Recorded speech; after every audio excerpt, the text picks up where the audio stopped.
Parents మెచ్చిన university సంకల్ Chand Patel university, Gujarat.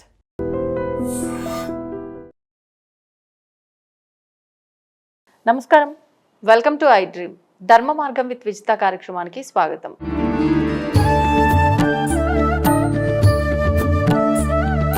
నమస్కారం గురుగారు. పరమేశ్వరార్పణం.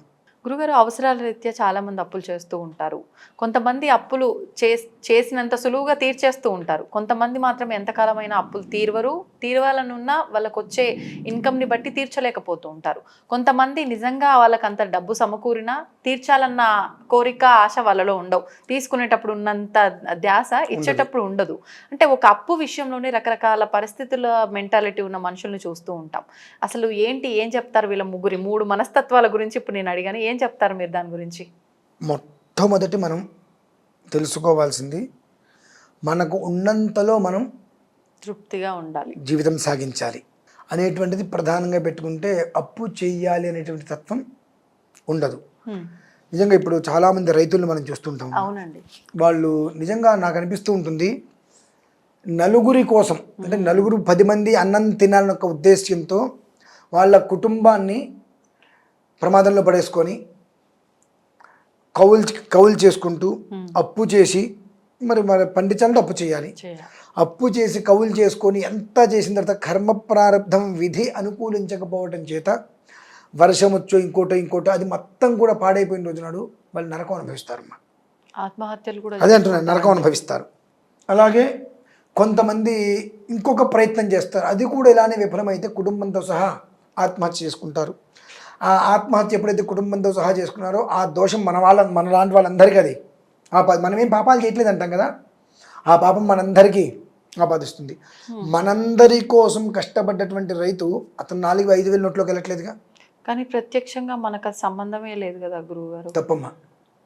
ఒక రైతుకి సమస్య ఉంది అని మన దగ్గరకు వచ్చాడు అనుకోండి, మనం ఏమైనా సాయం చేయగలుగుతున్నామా? చేయలేకపోతున్నాం. అది ఇక్కడ నేను చెప్పేది ఏమిటి అంటే, మన ఊర్లోనే ఉంటారు రైతులు, వాళ్ళకి ఏదో వర్షం వచ్చింది నష్టపోయింది అనుకుంటాం. మన ఇంత నష్టపోయావు కదా నువ్వు అని చెప్పి మనం ఏదైనా వెళ్ళి సహకారం చేయగలుగుతున్నామా? ఆ బుద్ధి మనకు లేదుగా. అది కాబట్టి అతను చనిపోయినప్పుడు దానికి సంబంధించిన ఆ పాపం మొత్తం మనందరం పుచ్చుకుంటాం. ఇది ఒక విధానం. వాళ్ళ ఆత్మ శాంతించాలి భగవంతుడిని మనం ఎప్పుడు కోరుకోవాలి. ఇకపోతే 2, ఏదో చిన్న పనులు చేసుకుంటూ కుటుంబాన్ని పోషించుకుంటూ చిన్నగా ఎదగాలన్న ఒక ఉద్దేశ్యం కావచ్చు, ఎదుగుతున్నప్పుడు దానికి సపోర్ట్ కావాలని చెప్పి కొంతమంది అప్పులు చేస్తారు. నిజంగా కొన్ని తీర్చేస్తూ ఉంటారు.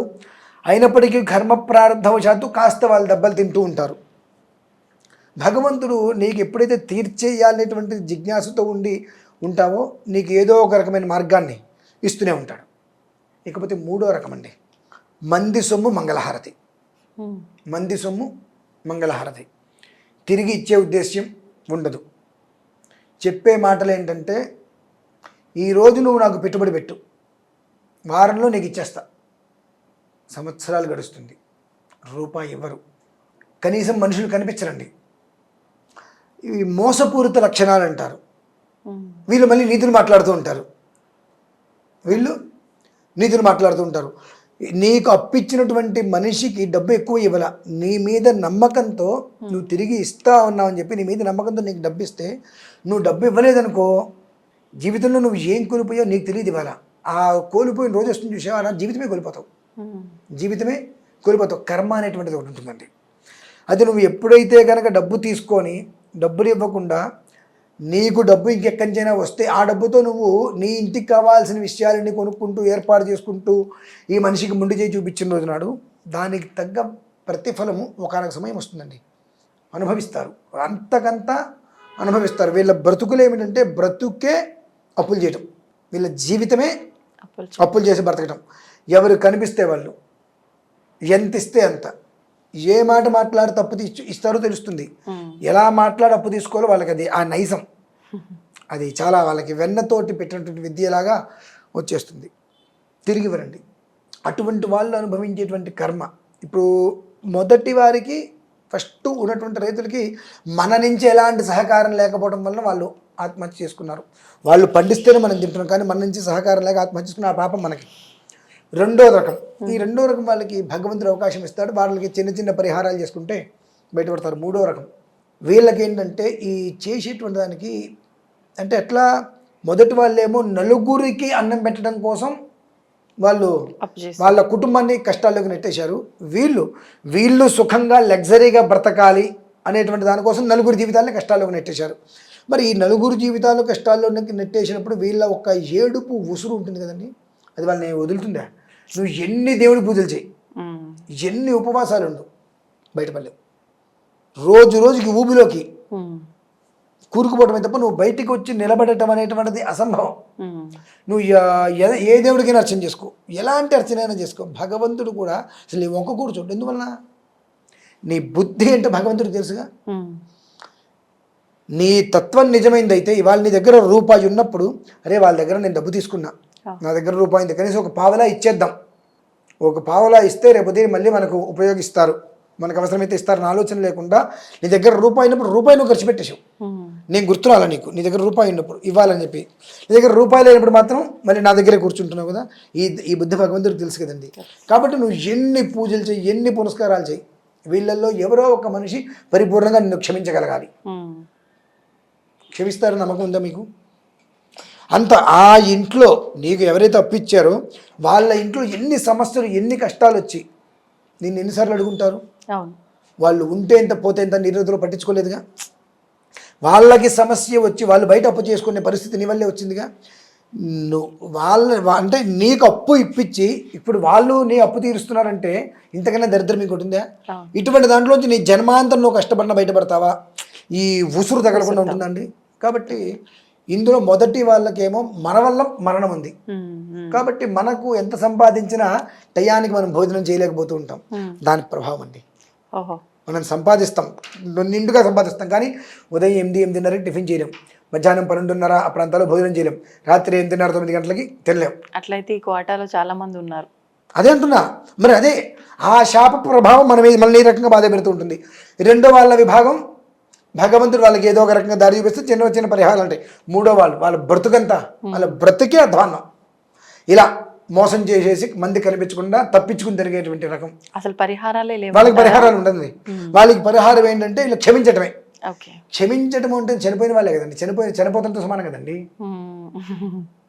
వీళ్ళు క్షమిస్తే ఇక నీ బ్రతుకు అయిపోయింది, నువ్వు ఏం చేసిన నువ్వు మాకెవరికి రూపాయి ఇవ్వలేవు కాబట్టి మేము నిన్ను క్షమించేసి అంటే నా దృష్టిలో నువ్వు చచ్చిపోయావు అంతే అనుకుంటే వాళ్ళకి ఏదైనా మళ్ళీ ఏదైనా ఇంకొకరిని మళ్ళీ మనం మోసం చేయడం ఇట్లా అంతే. ఓకే, అంటే మనం ఇప్పుడు నేను మిమ్మల్ని ఒక రకంగా ఇబ్బంది పెట్టాను అనుకోండి, ఇప్పుడు ఆ ఇబ్బందిని అంటే నేను తెలుసుకొని ఆ తప్పుకి నేను పశ్చాత్తాపడి, ఇప్పుడు మీకు తెలుసుకొని మారే ఉద్దేశం అసలు ఇబ్బంది ఎందుకు పెడతారు? ముందు అనుకోకుండా తప్పదు, చాలా తప్పది. అనుకోకుండా ఇబ్బంది పెట్టరు, అది విధానం ఉంటుందండి. ఎందువల్లంటే మన సంపాదనకి, మన విధానానికి, మనకు పీకల మీద వచ్చినటువంటి పరిస్థితికి మనం అప్పు చేస్తాం. మన చేతిలో ఉండి ఇవ్వలేకపోవడం వేరు. అంటే ఇవాళ మన దగ్గర రూపాయి ఉంది, గబిక్కిన మన సిచ్యువేషన్, మనకి శాలరీ ఎప్పుడు వస్తుందో తెలియదు. ఈ పరిస్థితి ఉన్నప్పుడు అంటే అవతల మనిషికి మనం చెప్పుకోవాలి. అంటే ఇప్పుడు నా దగ్గర ప్రజెంట్ ఇంత అయితే ఉంది, ఒక్క వారం రోజులు టైం ఇవ్వండి, నాకు శాలరీ పడుతుంది, శాలరీ ఇంటైన్లో పడకపోతే నేను ఇబ్బంది పడతా, కాబట్టి నాకు శాలరీ పడుతుంది, కాబట్టి ఆ శాలరీ పడంగానే నేను మీకు అరేంజ్ చేస్తాను, నేను చెప్పుకునే దాన్ని బట్టి ఉంటుంది. ఏముందిలే ఎప్పటి మాట అప్పుడే అనుకుంటారు చూసారండి. జన్మతహగా వాళ్ళకి బయటికి రావడం అనేటువంటిది కష్టం. వాళ్ళు సుఖంగా బయటపడాలి అంటే వీళ్ళల్లో ఎవరైనా పరిపూర్ణంగా వాళ్ళు చేసిన తప్పుని క్షమించి పునర్జీవిత ప్రాప్తి రస్తు అనగలిగితే వాళ్ళకి మళ్ళీ ఏదైనా కలుగుతుందేమో. వాళ్ళకి ఎలాంటి మంత్రాలు, తంత్రాలు, హోమాలు వాళ్ళకి పని చెయ్యవు అంతే. బుద్ధి మార్చుకున్నా పని చేయవు. ఇంకా బుద్ధి మార్చుకోరు. ఒకవేళ మార్చుకుంటే అంటే ఎప్పుడు ఒకడు అట్లాగే ఉండిపోడు కదా గురువు. బుద్ధి మార్చుకోగలిగితే, నిజంగా బుద్ధి మారేతత్వం అయితే ఆ వ్యక్తితో మనం నా నుంచి తప్పు జరిగింది, నేను తప్పు చేశా, ఇప్పుడు నా దగ్గర లేదేది, నా దగ్గర ఉంటే ఖచ్చితంగా నీకు ఇవ్వడానికి నేను ప్రయత్నం చేస్తా, నన్ను మనస్ఫూర్తిగా క్షమించు. ఈ డబ్బు తీసుకోవడానికి వచ్చింది క్షమించు అంటానికి రాదా అండి? రాదు. అటున్నప్పుడు ఇంకా బుద్ధి రానట్టే కదా. ఒకవేళ వచ్చి ఉంటే కనుక ఓకే, ఆ రోజు చెప్పినప్పుడు పర్లేదండి, సరే పశ్చాత్తాపం పడ్డారుగా, ఓకే అని చెప్పడానికి వీలుంటుంది. అది. ధన్యవాదాలు గురువుగారు. పరమేశ్వర అర్పణం. దీన్ని తవ్వండి, తవ్వుతూనే శివలింగం. పరమాత్మకు జీవా సరే దాన్ని అట్లా కప్పేసేయండి, చూపించదండి. Krishna is there. మూర్తి పూజ కాదు, సాక్షాత్ బ్రజేంద్ర నందన భగవాన్ ఉన్నారు మూర్తిలో. ఏమీ ఆశించకుండా ఆరాధించే వాళ్ళు కూడా ఉన్నారా ప్రభుజీ? నిజమైన భక్తి అంటే మనకు తెలియదు కాబట్టి